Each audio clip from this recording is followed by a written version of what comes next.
Mark Cuban recently sat down with Marc Stein, and his role with the Mavericks and in the NBA is a little different than he expected. Let's have a little chat about Mark Cuban on today's One More Thing of Locked On Mavs. I'm here because I have to be. Dallas is going to get a seat at the table. That's it. It's me versus the machine. Don't let his whiteness take away from his quickness. You can rest later. You're young. I'm in a recovery beer. Wait. One more thing. Yeah, it's a one more thing on this glorious shopping day around the U.S. Day after Thanksgiving. How you feeling after all the food? If you're celebrating Thanksgiving today, you're locked on to Dallas Mavericks. This is one of your co-hosts, Isaac Harris, longtime co-host of the show, covering the Mavs for 10 years now. And I want to talk about Mark Cuban today. Thanks for making Locked On Mavs your first listen of the day.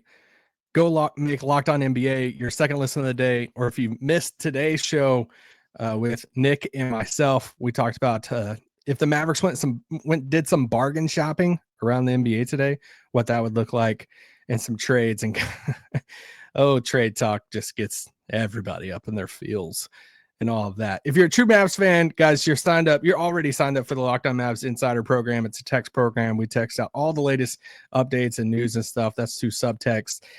We do the latest news, Q&As, and different stuff from the game. So you can sign up for that by scanning the QR code there on your screen on YouTube or going to the podcast description on audio. Same thing for our free newsletter, a Locked On Mavs newsletter.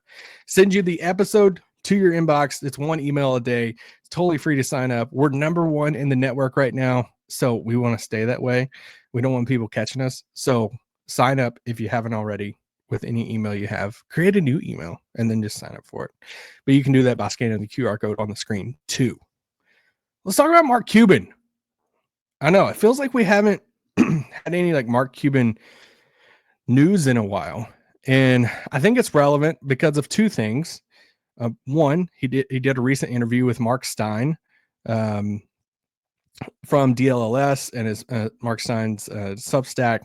Great interview, great kind of update from him, because it has been, if you're listening to this on Friday, it has been one full year since Mark Cuban sold the majority stake in the Dallas Mavericks to the Dumonts and the Adelsons. And you know, if you go back a year from now or a year ago, that was kind of surprising around the league. A lot of people were kind of caught off guard by that, because, you know, you go back and look at different quotes from Mark Cuban about, just owning the team and selling the Mavericks. And that really wasn't a thing for him, or even thing he like alluded to for the longest time.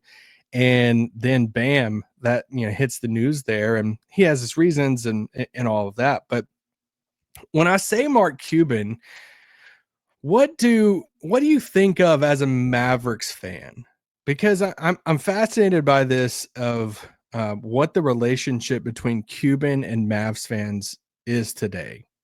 And I get it. He has a lot of like political ties, especially in this last election and stuff. So if you're on one side of the spectrum of the two extremes of the political parties, then you probably dislike him because of that. But if you can try to eliminate that and just view it from a Mavericks perspective, what do you think of when you hear Mark Cuban's name today? Do you still think of minority owner of the Dallas Mavericks? Do you think of Shark Tank? Do you think of do you think of all of the different I don't know how to word it, like viral interviews and all of the front facing things that he's been a part of? Do you think of him maybe with this with the new-ish? I almost said new, but the new-ish thing that he's behind, the cost plus drugs for pharmaceutical stuff. And so like what do you think of when you hear Cuban? Because it's wild to me, because I'm like, do Mavericks fans like care about Cuban right now? Like, do they, because he's not the full owner of the Mavs anymore? Do you guys care about like if he's in the news or doing interviews or stuff like that? And that's the thing that I'm kind of like, it's weird because he's been at the center of Mavericks like fandom and at the center of, doing interviews. Sometimes when we don't want him to do interviews, we're like, we don't want it to be about you. We want it to be about the team. Or he's second row. He's had the run-ins with the referees or, all the different stuff. And now, bam, it's like we've had a year of him not being the majority of owner, and he's kind of not the face of the Mavericks right now or anymore. And it's just kind of weird. It's a weird, I mean, if you go back, it was the year 2000. I mean, this was 2000, almost 25 years ago, that Cuban bought the Mavericks from Ross Perot Jr. for a sale price of I think it was around $285 million back then in 2000. And then you go 25 years later talking about some profit here. 25 years later, and then bam, he sells, or 24 years later, 25, whatever my math is on that. He sells it for around $3.5 to $4 billion. 24 years ago, 285 million. 24 years later, 3.5 to $4 billion. That's pretty insane. And when you look at Cuban, kind of across the like NBA world, throughout his tenure as owner, as being this very outspoken, we know that, but an innovative owner. You look at some of the stuff he wanted to do with, locker rooms, just different stuff throughout the years. He was always looking to see what was the next best thing. And so he sits down, he does this interview. So, okay, real quick, he makes the sell to the Adelsons and Patrick Dumont. And, it comes out then and it's like, all right, well, he's going to be in charge of basketball operations still, but it's not in the contract. And then immediately it's like, you do any type of like conversations with some people around the Mavs, and it's like, we'll see what that looks like. Since it's not in the contract, not any of that stuff. And then there's also the right for the Adelsons and Dumonts to buy, he has 27%. There's the right within the first 4 years that they can buy, I think up to 20% of it, that's in the contract too. So I think that happens in the near future, but I could be wrong. It would take Cuban's percentage down to 7%. Obviously with that. So, he sits down and he does this. So anyway, we go to this interview he does with Marc Stein on Stein's Substack. And I thought it was really interesting because I'm still interested in what Cuban has to say with the Mavs and what his role is. And I mean, going from one of these most like popular sports owners in all of sports to now a minority owner, that I would assume there's a lot of Mavericks fans who just doesn't even like care about what he like is doing now. And so to hear him talk about some of the stuff, and the biggest thing that got the publicity coming out of that interview was that he's not allowed to sit like behind the bench anymore on these road games. That for the longest time that the NBA is kind of like looked the other way for him to sit right behind the bench. And, you see him on the broadcast and stuff at all these away games that we're watching on TV, and there's Cuban, he's yelling out the refs, sees all the stuff. And now you don't see him anymore. And it's like, the league kind of looked at him and was like, yeah, we're not going to bend the rules for you anymore because you're not owner. And so he tells Marc Stein in the Substack, he said, the NBA got really, really, really petty and said that I can't sit behind the bench anymore. Cuban acknowledged for his highly visible and undeniably loud presence on the second row behind the Mavericks players and coaching staff at road games for nearly 23 years was always a violation in league rules, but the NBA apparently just put up with it. And Cuban's well chronicled and frequent dialogue with the referees. So I just thought, that's kind of like, all right, the NBA is like, yeah, you're not the majority owner anymore, so our refs don't have to hear it from you anymore from that. But the most fascinating thing I thought was some of his role now and how that is different than what he expected. And I want to talk about that coming up right after the break. You don't believe you shouldn't be here.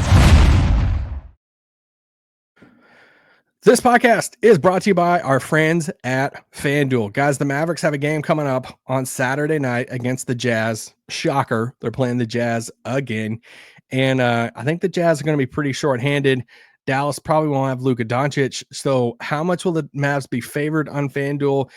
Are the Mavericks somewhere that you place some money down on FanDuel coming up on Saturday night?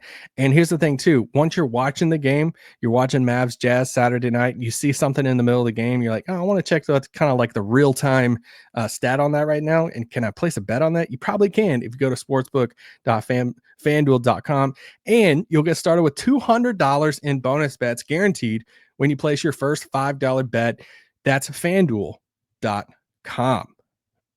This podcast is also brought to you by our friends, our longtime friends at Prize Picks. It's the best place you can get real money on sports action. With over 10 million members and billions of dollars on award winnings, Prize Picks has made daily fantasy sports accessible to all. Just pick more or less on at least two players for a shot to win up to 100 times your cash. Run your game all season long on Prize Picks. Guys, you can get the best way to get on the action in sports in over 30 states, including yours truly, Texas, and sign up today to get $50 instantly when you play $5. You don't even need to win to receive the $50 bonus.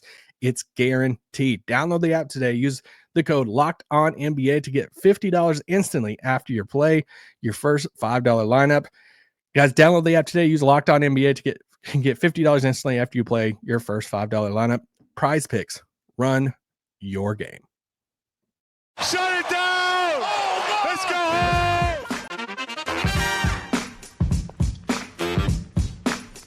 Dang, is that close? Let's go. The overlay is still there. No!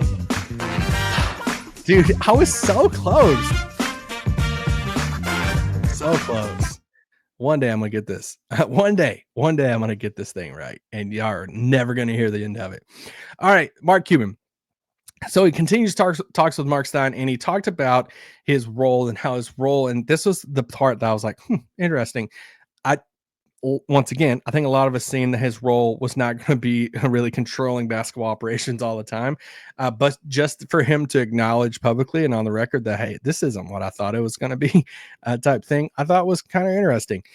So Marc Cuban tells Marc Stein, this is from the Stein line, Marc Stein's Substack. You need to be subscribed to that. Says Cuban also acknowledged in the interview with the Sideline that he does not have the level of control over basketball operations that he initially anticipated when the sale agreement was struck. But he says he talks to Mavericks general manager Nico Harrison all the time and has accepted the role that he has. Patrick Dumont, is the Mavericks' official governor, according to the league's preferred terminology, and operates as a day-to-day owner. Cuban says, it's not a whole lot different than right before I sold the team, Cuban said. Nico was doing pretty much everything, and I would give him my thoughts and my feedback, just like I do now. And he added, you're right. I'm not there making day-to-day decisions. That's all Nico. That's just the way it's evolved. Honestly, is it exactly the way I expected it to be? No. But we're winning, and things are going well, and I'm fine with it. I thought that was interesting. I'm not saying that I don't like it that way, because I kind of like Nico Harrison having, if you go back, I don't want to get into all this stuff too much, but if you go back, for the past 20 years, one of the things like, well, who's making this decision? Well, who's making this decision? And you look at the people back in the room back then, and sometimes it wasn't just the people holding the big time titles. That was alongside Donnie Nelson or Rick Carlisle. And then we know, the draft there, and Haralabob was involved. And, there's been different pieces without just throwing names out there that have had power and decision-making and all the stuff.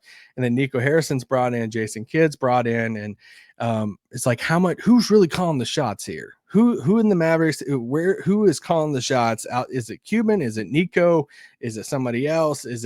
And we're seeing right here that this is Nico Harrison's show. Like, Nico is running the show for the Mavericks.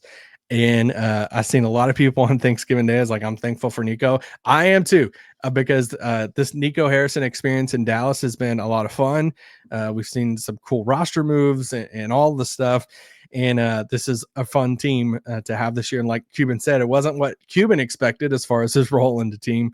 But hey, we're winning games, and that's what matters in all of that. So I'll be curious to see if the Adelsons Dumont purchases the next 20%, and because they have the right to do that in the next 3 years now, since it's been a year.